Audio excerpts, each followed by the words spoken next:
Funny, how are you? Thank you very much.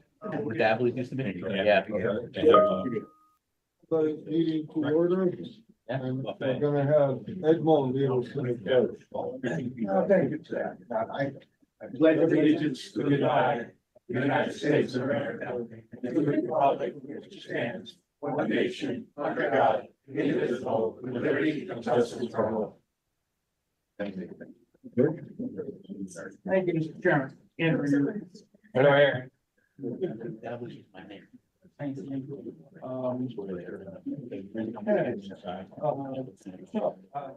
From the city of Ansonia, I don't believe we have anyone online yet. From the town of Beacon Falls, first Selectman Smith. From the town of Bethlehem, online. First Selectman Sword, no? Okay. From the city of Bristol, Mayor COG. Here. Sir. From the town of Cheshire, Andrew Martelli. Here. Thank you. From the city of Derby, Mayor Di Martino. Wait, he's got to be an issue. Middlebury, First Selectman St. John. Here. From the borough of Naugatuck, Mayor Hess. Here. Sir. First Selectman Temple is not here. Mayor. From the town of Prospect, Mayor Chatfield. Present. Thank you, sir. From the town of Seymour, First Selectwoman Dragonis. Here, Okay.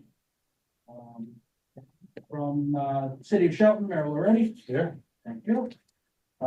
Is First Selectman Mandel on from Southbury? Town of Thomaston, First Selectman Moan. Here. Sure. From the city of Waterbury, I have a proxy, Mr. Chairman, today for Joe Geary on behalf of Mayor. Here. Thanks for being here. From the town of Watertown, town manager Mark Ramo Here. with us. Thank you, sir. From the town of Wolcott, Mayor Dunn. Here. Sure. And do we have anyone from Woodbury on the call? no, we were joined by America City. Okay, America City has joined us from Ansonia. America City, you with us? It shows on the screen. It just came off mute, so. All right, Mr. Chairman, you have a quorum of both bodies. Thank you. Okay, public comment. Is there anyone that would like to address the COG? Second call for public comment. Last call for public comment.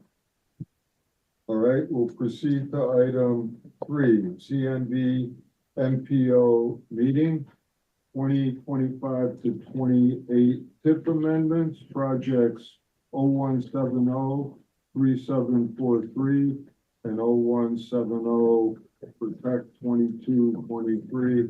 Rich. Yeah, there's actually, there's a few additional, that are on the slide here.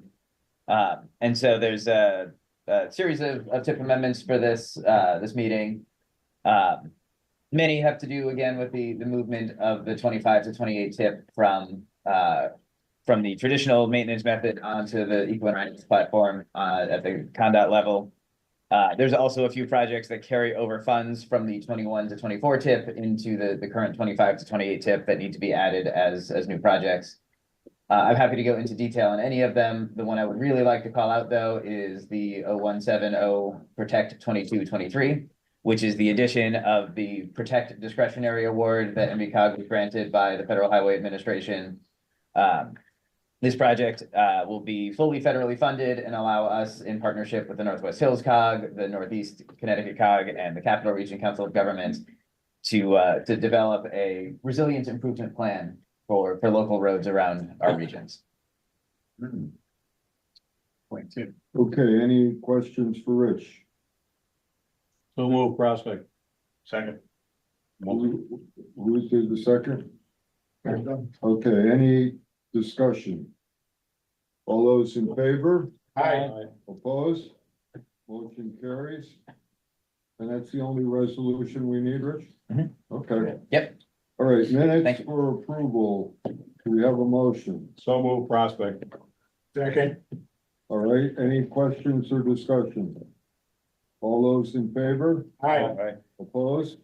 Motion carries. Michael, financial report. Very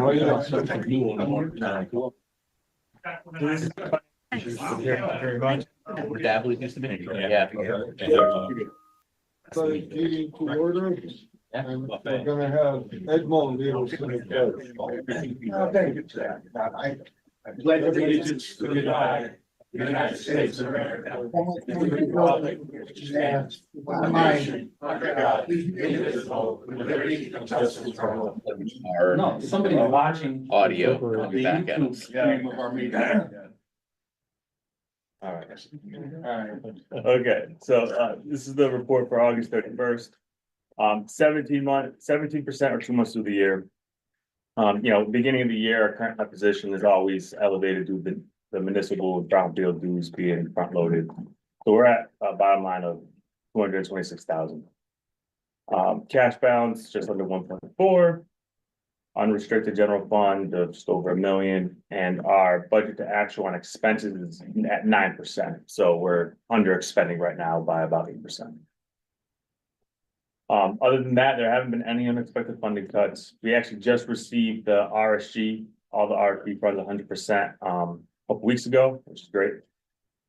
And outside of that, there's nothing significant to really report. Move to accept. Second. All those in favor? Aye. Opposed? I haven't even caught up with Golf, attendance. Rick, we're going. And just note for the record that, we're joined by some guests online, Bart Velocity, Transportation, Tommy Hyde from, WGC, MBRDC, Meg Haskins from the Kennedy Collective, and John Field, from, Region 5, Emergency Management. So, a couple of things. So the bylaws process, I wanted to talk about today. We tabled this last month, based on a discussion. The reason I wanted it tabled and not amended is because it's more complicated than that. We have we're now a TMA, as most of you know. That's what led us, to implement, bylaws for the MPO specifically. So we'll have a special meeting. We didn't have time to get it done. I've been away, and we couldn't pull everyone together. So there's no rush on this, but we want to get it done in the next couple of months. So we'll try and pull together a special meeting. So the problem we have is, as a TMA, we will now be undergoing federal certification review, on a regular basis. And the chair of the MPO can't be a non-member. That's the problem we're up against. So I think the solution is probably gonna end up being electing 2 separate slates of officers and conducting 2 different meetings. I think that's the solution we're left with. It won't change much in practice with just the journal one meeting and then start the other one. But that's the direction that I have to advise you that we're gonna need to go to resolve. Are we gonna take this up at the executive committee level? Yeah, well, the recommendation from First Selectman Temple is we have a special meeting, so we'll have a special meeting of the full board. You have to adopt the bylaws twice. That bylaw changes have to be done through 2 meetings. You have to adopt a preliminary draft and then a final draft at the next meeting. It can be a special meeting and a regular meeting the next day if you want. It doesn't prescribe time in between, but we have to have 2 meetings. So it'll probably be a special meeting of the entire board. We'll post it that way, and so that we can get hopefully a first approval and then do the second approval at the next meeting. Are you anticipating any opposition? Well, there was opposition to the provision that did not allow the chairman of the COG, the combined COG and MPO, to be a member. It required that they had to be a member of the MPO. Is the 2 slates the solution? I mean, we'll talk about it at the meeting, but I think between Rich and I don't think there's a different solution, right? And there's no issue with having the 2. Correct. 2 places like that. We did 2 boards, 2 meetings, but we would run it the same. After we do the tip amendment and the transportation, then in front of us, we adjourn that meeting and then start again. Sounds like a compromise. Okay. So that's the resolution that we're gonna propose, but we'll take it up at a special meeting, a full meeting. Personnel policy, you've approved all of the provisions of the personnel policy. This is just us bringing a new employee manual full document in front of you. So there are no real changes. The only things you haven't seen before are some of the policies, like the cybersecurity policy, the equipment policy that we adopted because with more remote work going on, people take equipment home now. So there are things like that. There may be one or two other minor policies like that that you haven't seen before. But other than that, everything else has already been approved or superseded by state statute. And those are the changes we're making to create a new document. That should be easy. It'll come up either in November or December, probably. I did want to hit two other things. OPM has awarded the COGS money for parcel data activity. You're gonna see a resolution at next month's meeting for approval. We're slated to receive $200,000. Yeah. OPM has a priority, the administration has a priority of getting all of the parcel data and mapping more uniform, more centralized, and more up to date. Some of the particularly the rural COGs may be passing money on to the towns. Our intention is not to pass any of this money on to the towns. Our intention is to hire whatever consultant needs to be hired. I think 14 of you have the same consultant on the mapping. So we're putting together a scope. I don't know exactly how it's gonna work, but I want to give you a heads up that we would be running that project. I expect it to be recurring, and it's coming out of the regional performance incentive account, which is the tax diversion that funds the COGS from the state level. So there's plenty of money in there. It doesn't require new appropriation. OPM has the discretion and they've taken it. I don't want to speak for the secretary, but they are moving on. Of course, you might remember they announced a working group. They were trying to consolidate CAMA on a regional basis and assessment on a regional basis. And then, tax collection was sort of up in the air, how it functions. But, the truth of the matter is, it's a happy hunting ground for CAMA companies. When you think about it, there are 220 potential clients for CAMA companies in Connecticut. And if you go to any comparably sized area of the country, there's usually one. We're about the size of Harris County in Texas around Houston. They have one vendor. We have 220 in their population, which means you're all paying $50,000 to $100,000 just for your software support. That could be one cost with a bunch of licensing. Anyway, that will continue to move forward. I just wanted to give you a heads up. We can talk more next month when we have the resolution on it. And then the last thing, just one of the reasons I was missing is, most of you know, I represent New England states on the National Association of Regional Councils. So I at our executive director council in Dayton, last I presented on the problems with retaining and attracting people for regional council work and planning work generally. Facilitated a national discussion on it amongst my peers. But one of the interesting factors that I want to let you all know about it that we identified is there are about 2,500 graduates with a degree in urban and regional planning as classified by the Bureau of Labor Statistics a year in the country. That's for private and public sector for the workforce. On the government side, based mostly on state and local increases and requirements, Bureau of Labor Statistics predicts we need 3,600 per year just for government for the next 10 years.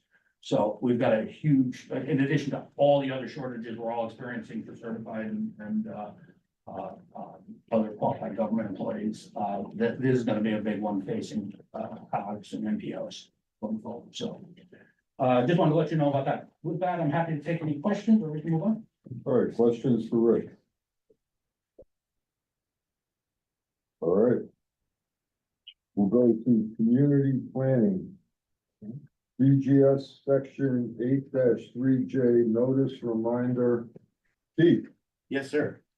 Thank you, Mr. Chair and Board. Today, we're reminding you about a reporting requirement we received from the Office of Policy and Management in September.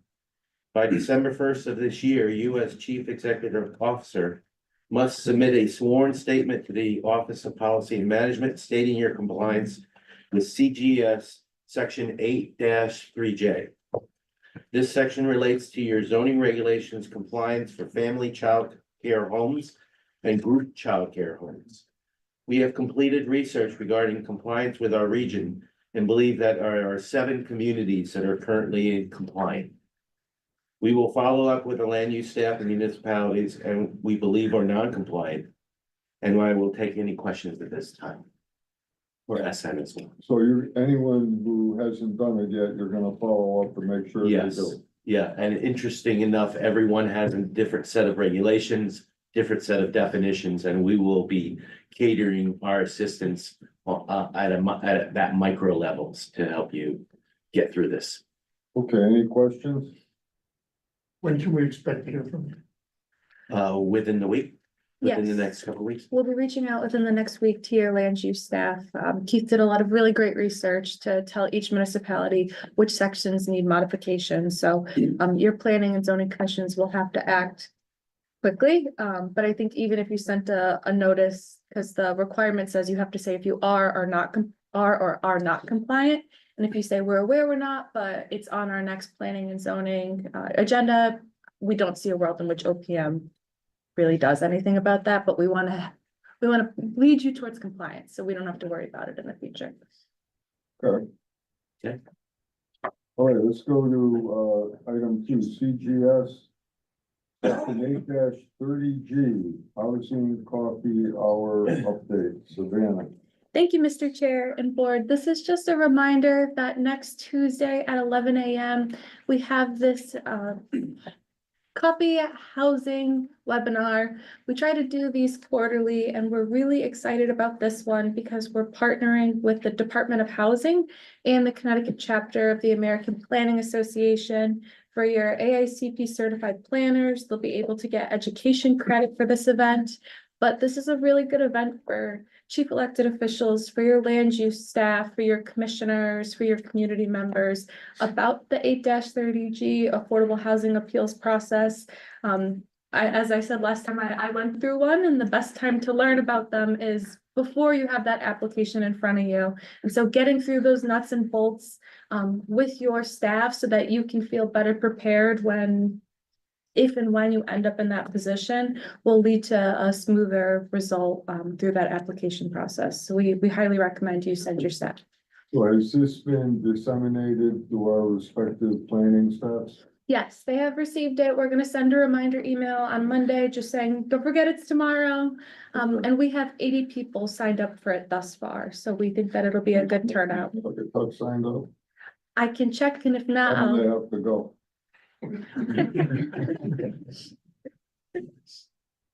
Thank you. thank you. All right, regional plan of conservation and development meeting update, Molly. Hi, thank you, Mr. Chairman.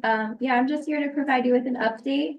In September, we met for our first meeting of the Regional Plan of Conservation and Development Steering Committee. We had great participation and we did an activity that helped us identify roles and challenges within the region.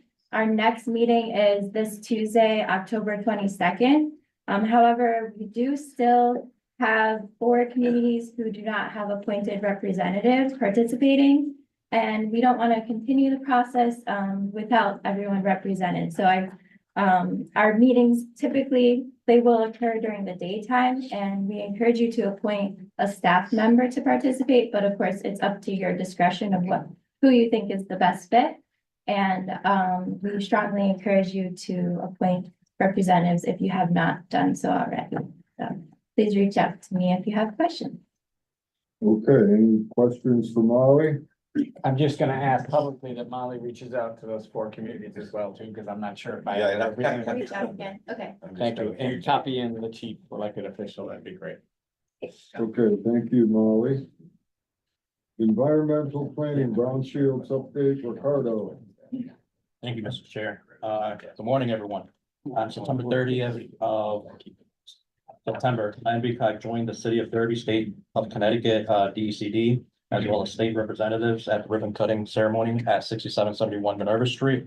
Project's complete. It's a beautiful building, over 90 apartment units, with a 10% set aside of affordability. I spoke with the developers that they have built 60% of the units, and there's still some affordable units available as well. So they plan to have everything at 100% max before the end of the year. So that's really good. Just wanted to give the heads up, though, that although the construction of the project is complete, there's still groundwater monitoring taking place on the property. We expect that to continue for the next year and a half. In Waterbury, limited site characterization is taking place right now at 698 South Main Street and the Freight Street corridor. Once we collect that data on the slabs, we'll have a better determination on how to handle those slabs and remediate the property. 698 South Main Street, there is an RFP that just recently closed for developers. The results are being reviewed by the city. Once the city has made that determination, we could share with everyone. And then jumping over to 300 Broad Street, Bristol, abatement activities have commenced. A contractor has been selected. I also wanted to share that an RFP is active until November 7th for remediation contractors. So that will soon be taking place. Both activities will be occurring on site simultaneously, so cutting down the project line. For more project information on local brownfields near you, please refer to the memo attached to your booklet. There's a friendly reminder that the RVP annual meeting will be held at Badlands and Derby on December 12th at 2 p.m. Save the date has been shared. Another one will be going out within the next week or so. So if you haven't reserved your spot, please do so. It's going to be a lot of insightful brownfield topic and information shared during that meeting. Well, Ricardo, there'll also be Bad Sons Beer and hopefully Roseland Pizza if we can arrange it. Otherwise, it'll be Two Drop Lane. That is absolutely true, Rick. Absolutely true. That should be intended.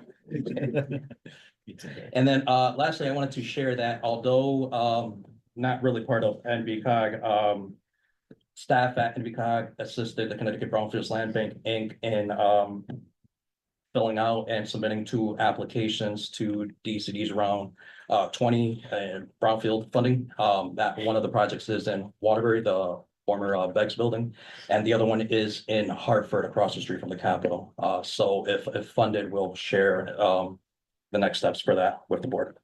Yeah, I would just mention to those of you who work with this developer, Penrose approached us. They were in a bit of a jam at the end of the process. They needed someone to sponsor the application for them in Hartford, and Land Bank works, as you all know, works statewide. So we are happy to help them out. And, we're hopeful that that goodwill is always a two-way street with a developer who's got a lot of projects going on in our region. Absolutely. Next slide. And then funding. There's a lot of funding available right now. So we could start off with the Community Investment Fund Round 6.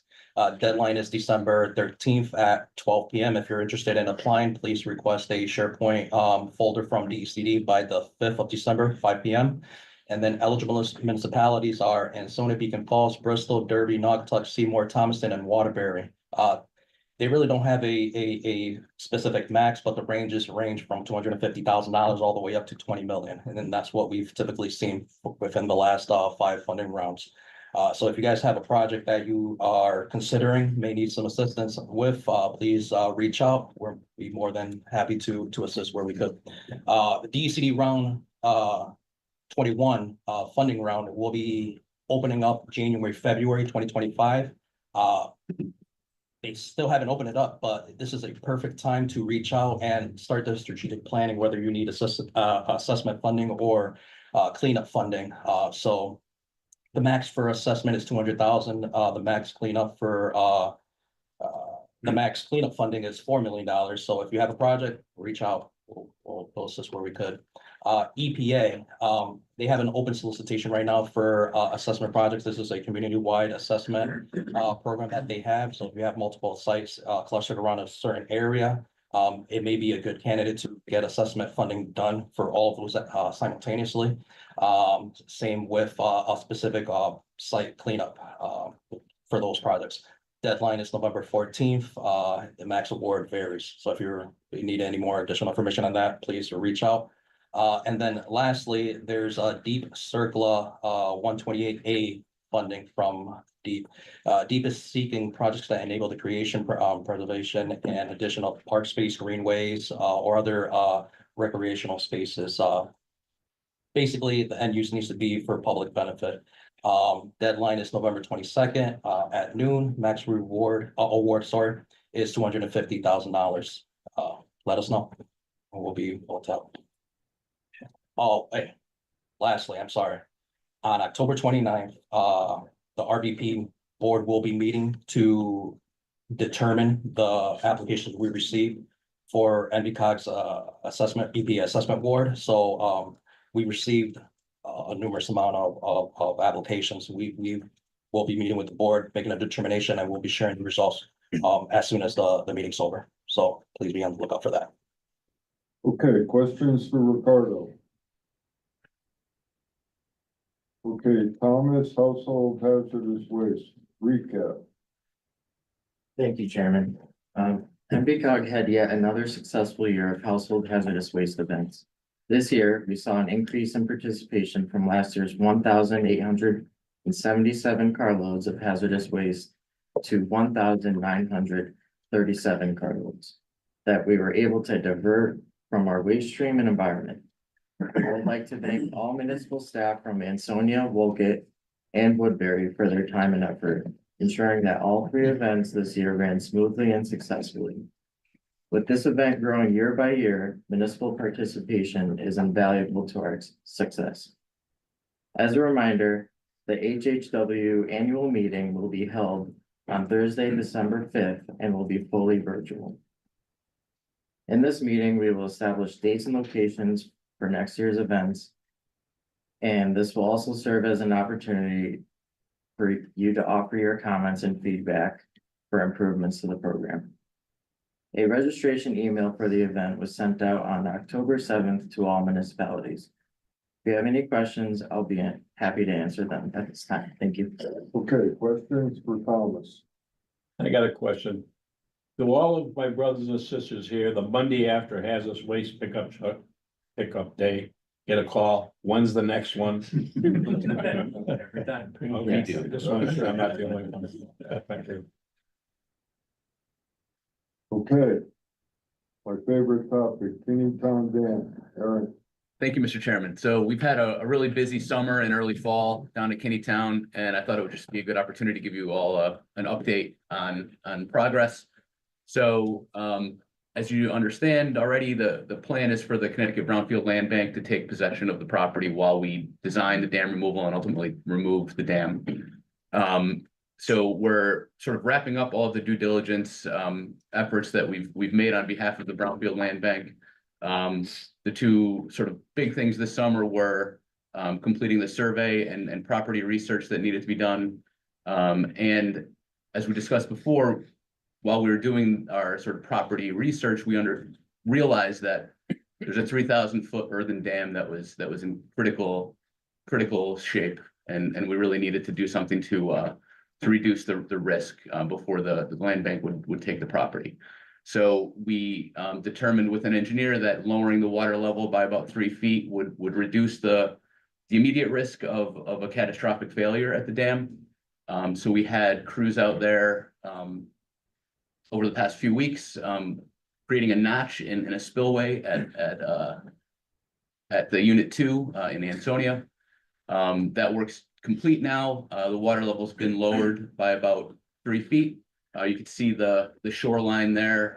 You know, we've sort of eliminated or greatly reduced the possibility that the water will overtop the dam, or a tree fall will create a pathway for the water to, you know, basically breach the dam. So that work's wrapping up. And we're meeting with the Connecticut Brownfield Land Bank soon to discuss the ultimate acquisition of the property. Next slide, please.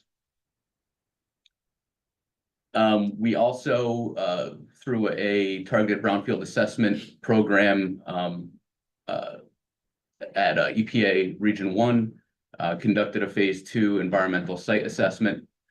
So they looked at all of the buildings on the property and also tested sediments behind Kittytown Dam and behind in Coe Pond. We received the final report at the end of September. We're still working our way through that report right now. And we have a meeting set up with DEP the beginning of next month to go over the results and discuss what it means for the dam removal. Next slide, please. So this is not our project, but greatly impacts our project. So that storm in August, on August 18th, that caused all the flooding in our region, also washed out the railroad tracks, the Metro North tracks that are adjacent to Kittytown Dam. So you can see that photo on the left is that washout.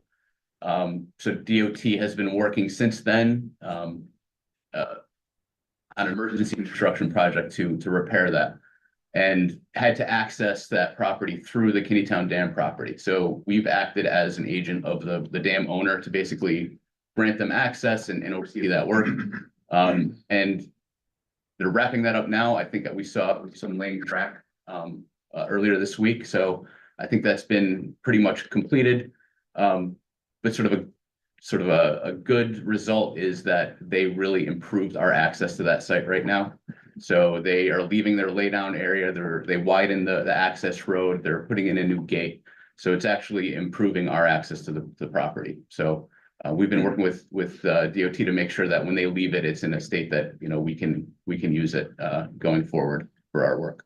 I'm just gonna interrupt you, Aaron, a minute on the slide. So during the flood and the ensuing repair work, we sort of played down the damage a little bit with MTA and the state to not get people too excited. But if you look at the picture on the left, you'll see that the water that came over that section of the dam was aimed at the rail bed. That is actually part of the berm, part of the unstable berm that we're worried about. And what you see north above the tracks is that brush line is the other edge of the berm, and you see the canal section beyond there.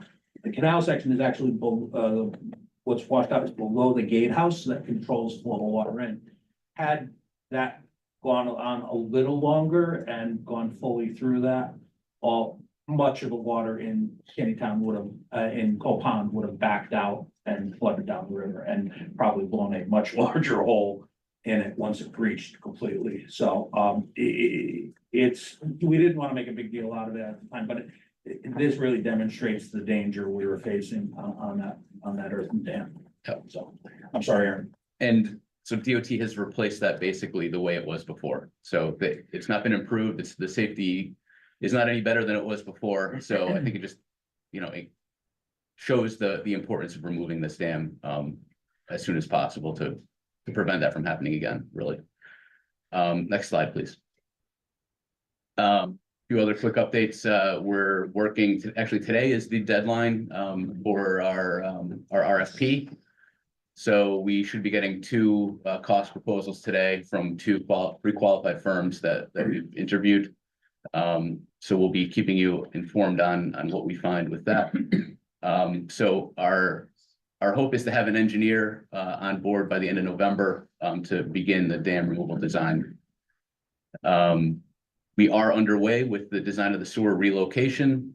So as we've discussed before, there's two sewer siphons that are part of the Seymour sewer system in sediment above the dam. They're going to have to be removed or relocated before we can remove the dam. So that design work is underway. We have a meeting next week to look at alternatives with the town and decide on one that we're going to move forward with for engineering. And lastly, here we have a community meeting. We're committed to do community meetings every other month just to talk to the neighbors and residents about basically what's going on and our path forward. So we have a meeting on the 30th at 6 p.m. At the Seymour Community Center. So if any of you or your residents want to come out, you know, we're welcome to have you all join us. And then one more slide here. I just wanted to give a quick sort of recap on the funding that we've received so far. So we have $15 million from NOAA to do the dam removal design and construction. And that was matched by $1.6 million from the Connecticut DEP Supplemental Environmental Program. And that's highlighted there because your next item on your agenda relates to that.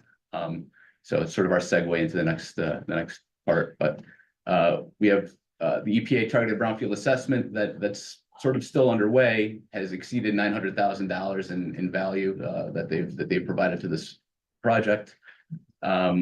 We've received $3.4 million in congressionally directed spending for the sewer relocation project. And then $270,000 from DEEP to design the section of Naugatuck River Greenway that will hopefully replace parts of this dam property. And then pending, we have $1.7 million of congressionally directed spending, again, for that sewer project that's made it through committee, but we're waiting to see if it's in the final budget. So totally, just under $23 million that we have for this project so far. And we know that that's not going to be enough. So, we are out looking for more funds as well. What is enough? We should, We don't know. quick question. We should say, that, two things. So we'll be talking to the General Assembly in a second. We will be looking for some bonding to complete the sewer project, which has to be done first before we can do anything else. And again, non-federal match. Our commitment to Seymour is we're causing this, and they didn't have to replace their siphons across the river, so the cost shouldn't be theirs. It should be part of the project.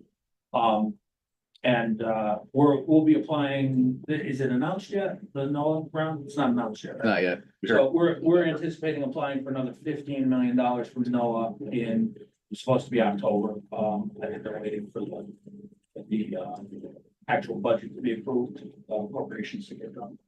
Maybe after the election, but we'll be applying for another $15 million. At that level, with all that, I think we have a good chance on the second 15 million.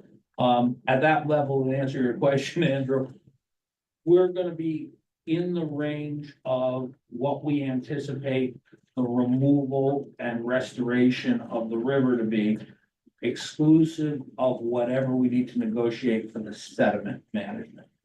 And there's better than 1 million cubic yards behind Kinneytown Dam. So we've got to deal with that in some way, shape, or form. We think they're very inexpensive options, and then there are tremendously expensive options. And that's the subject of the first meeting with Dee. So are we gonna reconvene our internal group and go over that issue? Yeah, we're gonna meet with Dee and EPA on the preliminary findings. So we expect EPA is gonna go out in the field and do some more assessment work before we can actually have a negotiation for sediment management. But that we're moving forward. We've got meetings set. So Rick, to answer Mr. Martell's question, 40 million is gonna remove the dam? Is that what's being anticipated, roughly 40 million? Sewer work, the dam work, the restoration, probably. All but the sediment aspect? Yeah, probably under that number, and then whatever we need to deal with on sediment and however it gets treated. So, I mean, it's federal jurisdiction, but we need to work with DEEP on water quality. So, just need to take in this, and Connecticut has never done a federal dam removal. This is the first one. So it's new ground for a lot of people. All right, any further questions for Aaron? All right, so let's go to item 5, authorization to receive DEEP SCP funds for the Kinneytown Dam. Right. Good morning, Mr. Chairman, members of the board. This is a standard authorizing resolution to allow the executive director to accept the $1.6 million in funding that Aaron spoke about and to enter into a contract with DEEP to manage those funds. All right. So prospect. Second. We have a motion. Second. I'll make Okay. that second. Any discussion? All those in favor? Aye. Opposed? Motion carried.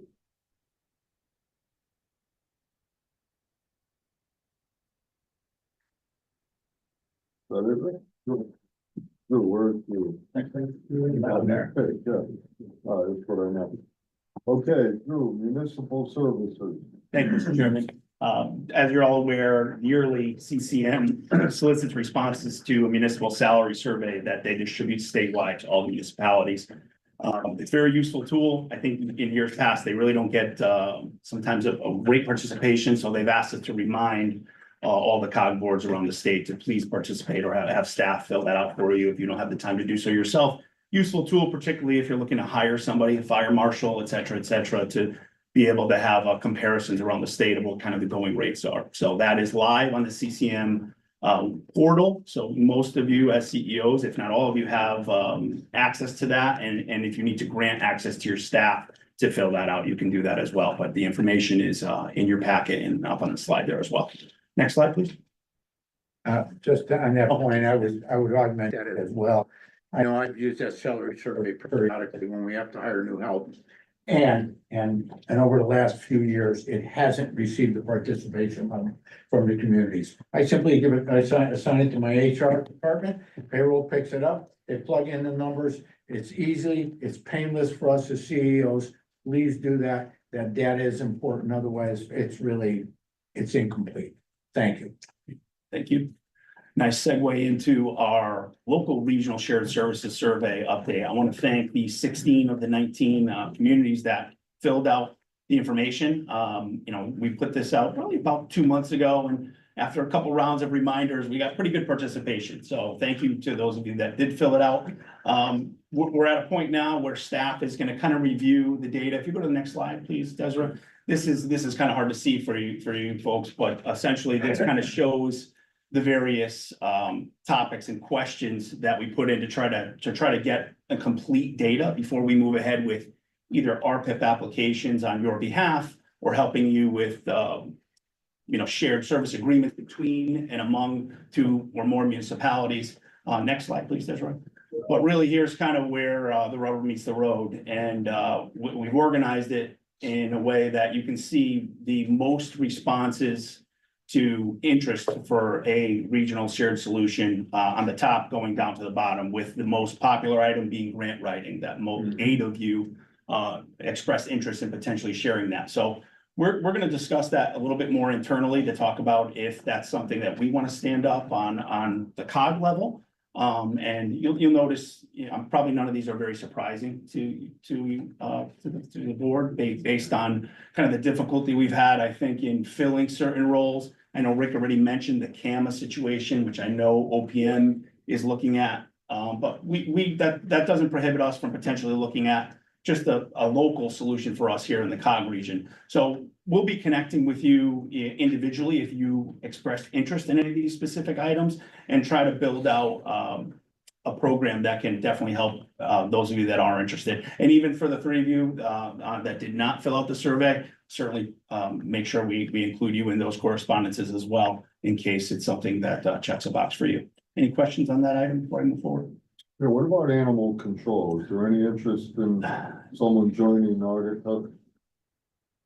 I mean, I never asked you. I'm saying we're interested. Sure. So that's on there. There's 4 folks that were interested in a potential regional solution. That is certainly an eligible item under RPIP. So if that's something you want me to specifically work on, Mayor Hess, I'm happy to connect you maybe with the 4 other communities. Maybe we could just set up a call or a meeting to see if it's something we can make work. I think that's one of those things where being contiguous helps. It's not a deal breaker if you're not, but if you do have 2 or 3 contiguous communities and you could put a center in and staff that, kind of covers an area. We're gonna build a new facility and our neighbors are welcome to join us. Oh, great. I will just share an offer. We're about the same size communities, by the way. Bristol is undertaking a new facility. By the way, new state mandates are crazy on these facilities, so they're very expensive. So we already have a definite agreement from Plymouth neighboring community, and we're talking to Woken. So good idea. And I will share with all of you that I've already talked to Sean Scanlon and other people at the state level to try to see if they want more regional cooperation, how they might be able to help us. So I'll share. Mayor, just back, I don't know, not that many years ago, this council authorized the study of a regional thing, and that's all been done and all is public record, and I'm sure we could resurrect it together. Might be something that you might want to revisit before you individually spend all kinds of money on canine facilities, so might be something you might want to resurrect before. I find in that particular area, you better think about regionalizing because these are pretty expensive facilities. Fortunately, ours is the state of the art one, so you don't have to deal with it, but they're very expensive to build. And through the chair, it's very sensitive too, especially in some, probably in the smaller towns. Every community. Already, and just the word got out that we're doing, and they're ready, like they're writing up the, the picket signs and they're gonna fight it. But they don't understand, the detail that our people, which we're talking about, it's big, like, are you gonna keep your animal control office, your employees? So it's a big thing. You don't even want to get a little. It's something that you might want to dust off. I forgot who did the study. It was Silverfish or something. Yeah, I'd love to see a copy of that. It was gonna go in Middlebury, right? Yeah. Oh, it was done in 2012 or. Yeah, it's a while ago, but the base work has been done. And, it's something I think before you go out and start spending mega millions of dollars on animal control facilities, it's something you might want to look at. In addition to that, if I might, okay, it's not just there. And I say, maybe you build a regional facility instead of a. Well, that's what I'm thinking. Okay, so this study's been done, okay, so, it's out there. Why don't you resurrect it and get it back out to the group before you go individually spending all this? I mean, it may not work for you folks, but what I'm saying to you is that I think it's something, especially for the smaller community, it's something you need to look at. Because these state mandates on animal control facilities are rather interesting. Make sure your temperature control stuff is all working right. In addition to the facilities itself, okay? A lot of towns have facilities that work for them and may work for others. We had previously in Thomaston had a relationship with Plymouth because we had a facility and they did not. So what we did is we shared staff. And that worked out very nicely, but with Plymouth going to Bristol now, we're fortunate to be able to forge a relationship with Watertown to share staff. So it's not always the facility that's a consideration, it's staffing as well. And when you have a smaller town like Thomaston, who doesn't really need a full-time animal control officer, we have some part-timers, but Watertown graciously has shared their daytime staff with us at a very nominal charge. So those are other complications that come about with small communities. I don't know that, and I would think Andrew would be happy to try to facilitate those kinds of relationships with neighboring communities. Should that be a need? Which one? I have no. Of course, I'd be happy to help. We're going through a little bit of history now. Okay, just a point to be made. Yes, it's quick points. I realize animal control is the topic right now, but, It's lower on the list. no, it's important because whether or not the COG is involved in standing something up, oftentimes it's 2 or 3 communities that get together and decide they want to do something together. It doesn't need to be the COG, it doesn't need to be open, or it's not practical to open on a larger basis. You still should come to us because what you described and what you described are both eligible for RPIP funding that could cover 50% of the cost of standing it up over the first 4 years. So, bring it to Drew if you have that, and then put together the RPIP application. And as long as you already have money in the deal, it's easy to get that RPIP money for that. And it doesn't have to be the whole region. It can be, I think the requirement is actually 2 towns. Two or more. So happy to help with that. OPM is dying for. But we're the only ones eligible to apply for it. You can't apply for it as a town. Use it to my ear. So consider this a request, Drew. Yes, sir. Oh, I was first, Drew, that. So I want to mention that. The second thing, I just wanted to touch on grant writing. This is the most popular one. Every time we go out and do this, everyone says they need a grant writer. Unfortunately, grant writer is something we can't take out of your base dues because it's not fair to the people who don't, towns that aren't going to participate in it. And it's not something that's eligible from virtually any other source of funding from the state or federal government. But there are 8 towns, the 8 towns responded. I'm willing to bet there's probably 10. You know, we're talking about standing up a person, even if we stand up at most cost a person full-time, you know, it's like a $10,000 a year item for all of you to have access to a grant writer full-time.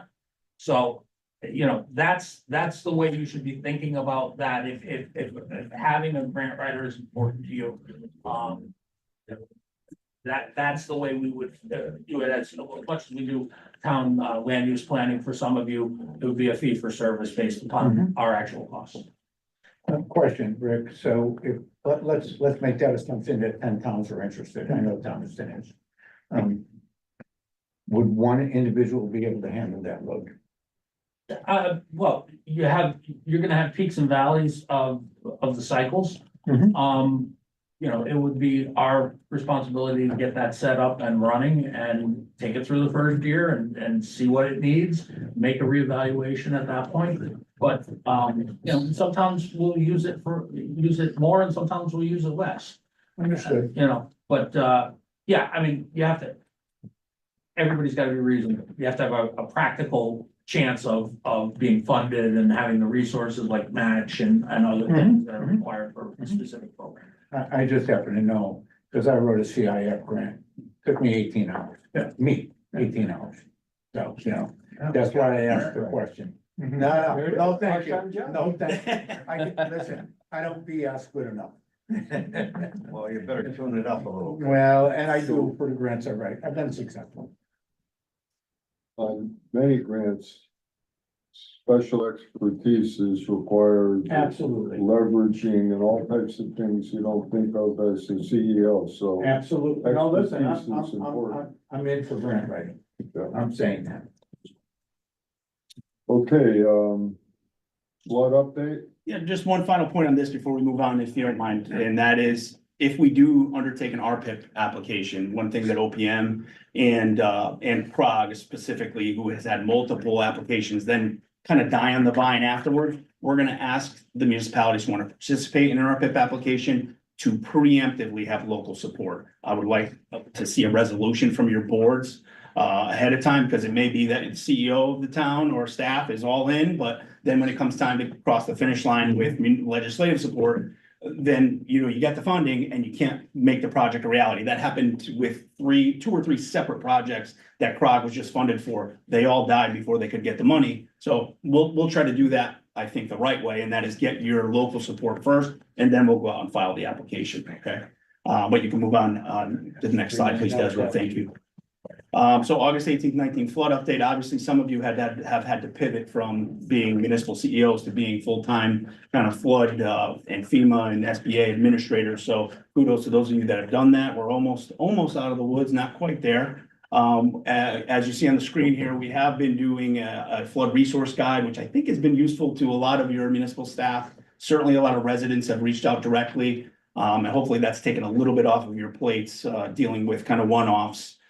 So that is, we'll do one final update of that probably in the next week or so as FEMA is starting to kind of tail off their activities. But those of you that are, you know, with no pun intended, neck deep in the flood activity, realize, and you've all been doing such a great job individually, that that's been less useful, I think, as time has moved on here. John Field is on, and he did want to address FEMA. So, Mr. Chairman, if you don't mind. Let's go to John. John? Good morning, sir, and good morning, everyone. Just want to give you a quick update on where we stand right at the moment with the DR 4820, which is the disaster declaration we have received for individual assistance. So as you all know, and as Andrew just pointed out, the FEMA's in town. They have a joint field office set up at the State Emergency Operations Center right at the moment.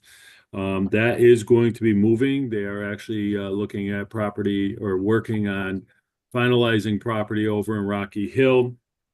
to set up what's called a complex, where they're going to take all Region 1 disaster declarations that are currently on the books and move them into one facility. So the facility over there will have probably a couple hundred people working with FEMA and stuff like that. So, but right now here, in individual assistance declaration, we've had some teams, as you guys all know, there's been teams going out door to door to make sure that every possible individual that was affected by this flooding is familiar or at least educated in how to apply if need so to FEMA.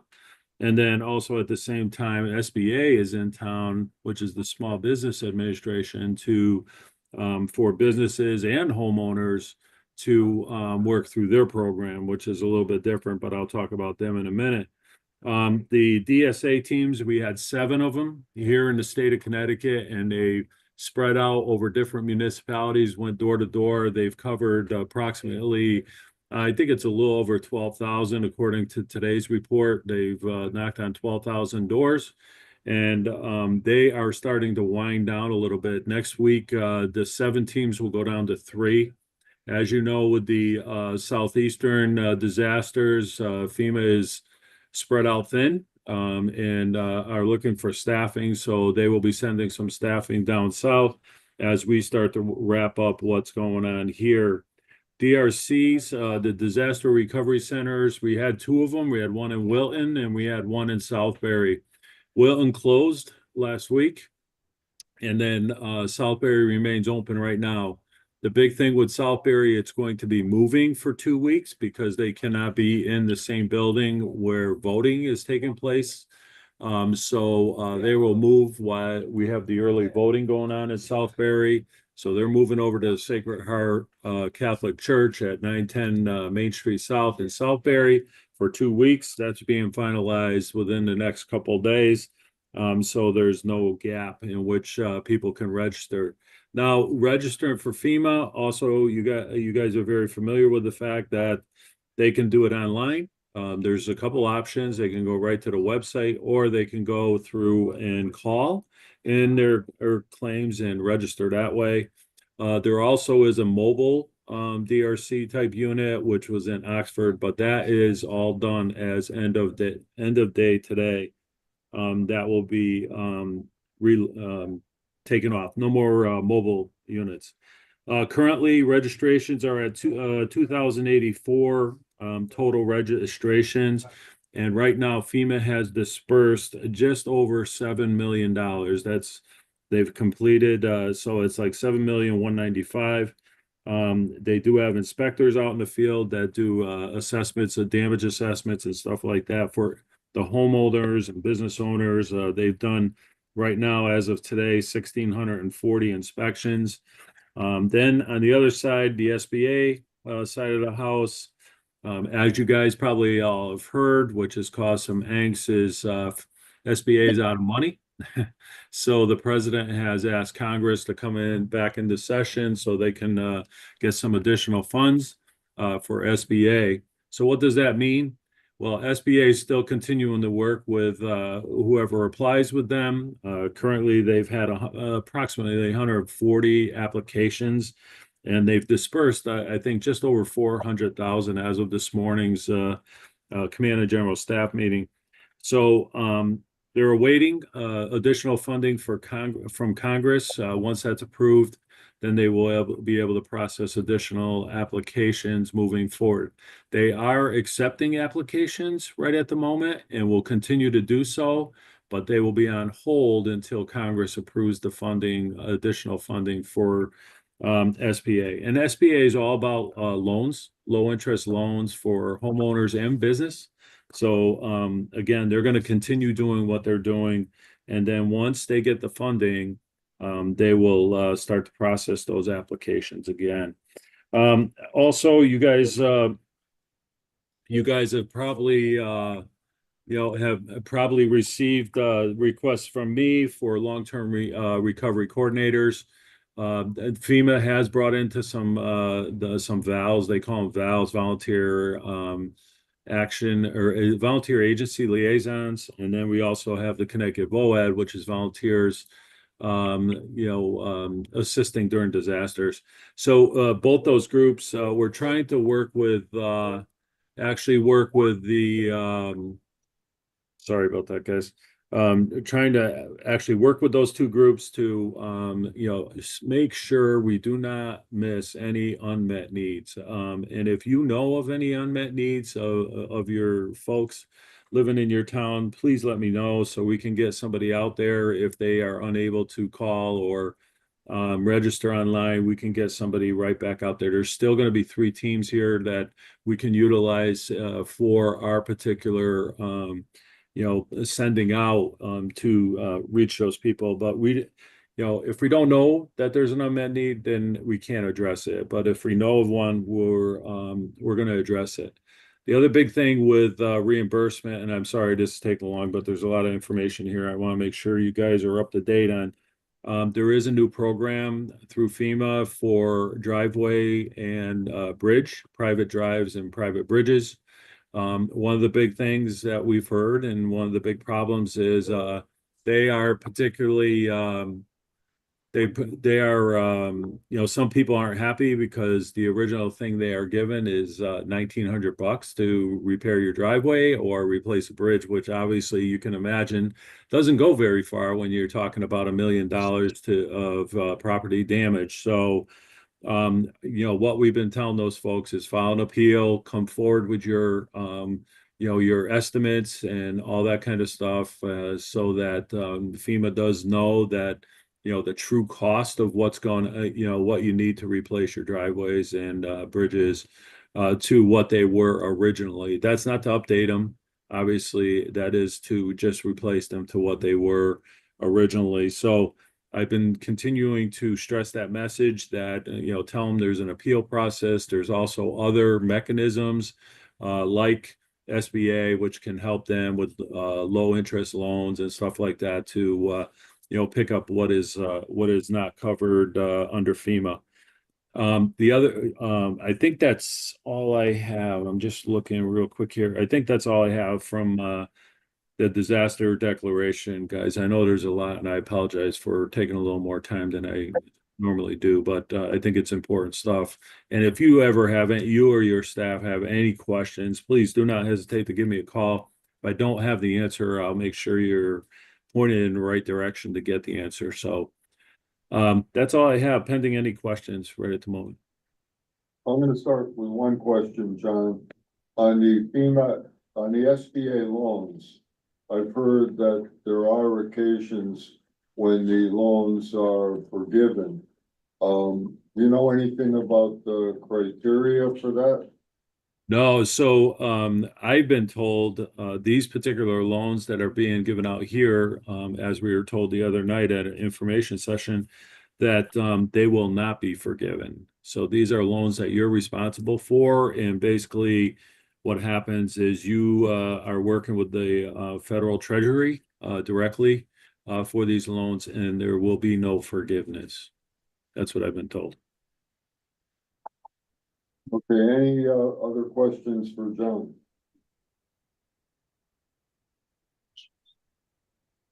Okay, Excellent. thank you, John. Thank you. Guys, thank you for all your help too. Appreciate it. GIS, Linda. Thank you, Mr. Chairman. On November 14th, NVCOG will host the U.S. Census Bureau for a presentation on the American Community Survey, or ACS for short, which annually collects data that is used in regional and municipal planning. The presentation will be given by a data dissemination specialist from the Census Bureau and will cover background information about the ACS, the uses and limitations of ACS data sets, and how to use the online data tools to access the social, economic, housing, and demographic data available. We encourage any municipal staff or committee member to attend if they work on grant applications, POCDs, housing plans, or other municipal plans that require demographic information. An invitation to attend was already sent out to our contacts, to municipal planners, grant writers, and economic developers. So if you or your staff would like to attend, please register at the link on the screen. Or there's a flyer in your agenda packet with registration details. We have a virtual option and an in-person option that includes lunch. So please register by November 8th. I also, on the topic of the US Census, would like to remind everyone about the importance of planning for the next decennial census, which is important to have accurate counts for the population for our towns. Proactive preparation helps ensure that all residents are counted and the municipality receives its fair share of resources. Census data directly influences the distribution of federal and state funding. Accurate population counts can secure essential resources for programs like education, healthcare, and infrastructure. Okay. Linda, I have a comment on an accurate count. It's easier said than done. Yes. I tried as hard as I could and I missed 4,000 of my people. If I could, Mr. Chairman, so I know it seems like it's a long way off.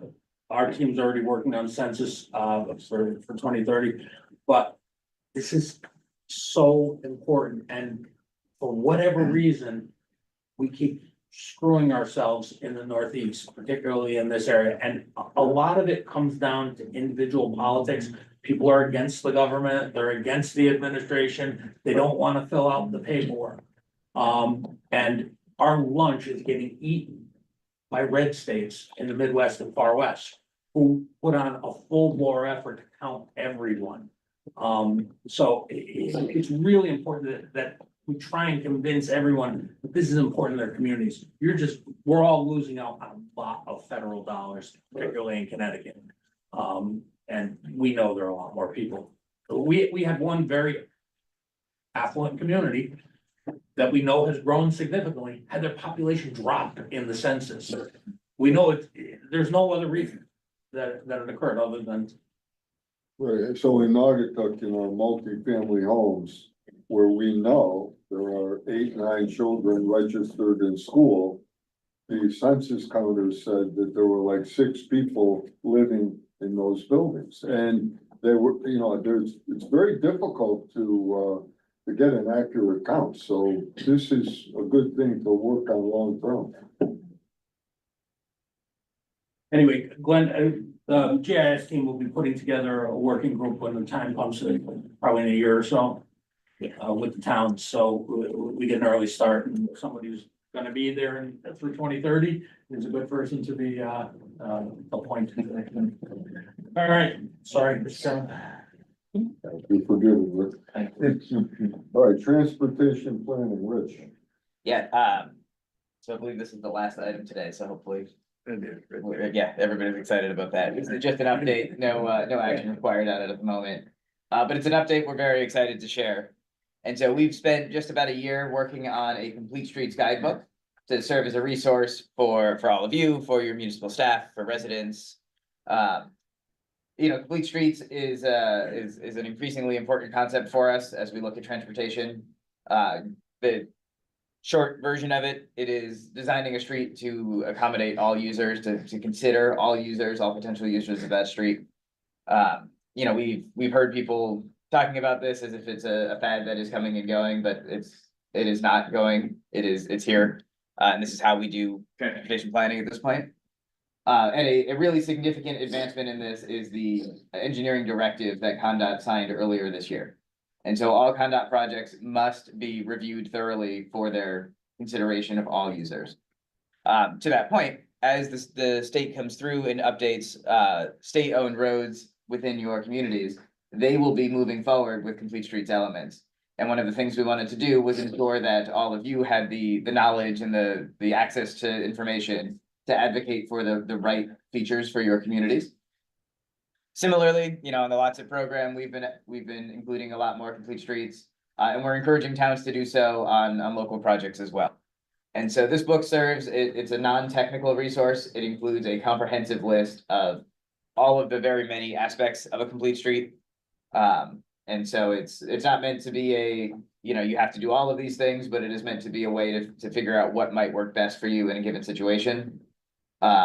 This is a first version. There are additional features that we'll be working on going forward, but But Kevin Ellis on our staff is really well versed in this, has spent a lot of time with Complete Streets. And it can be a great resource for all of you and your staff as they, as you consider these elements going forward. Thank you, Rich. Questions for Rich? All right, we will proceed to item 12. Roundtable. Is there anyone who wants to bring up a topic for discussion? Do we have a round table? Eric Chatfield? Yeah, I said, do we have a round table? Oh. Get it? All right. All right, hearing none, we'll go to item 13. Motion to adjourn. So moved, Chatfield. All those in favor? Aye. Opposed?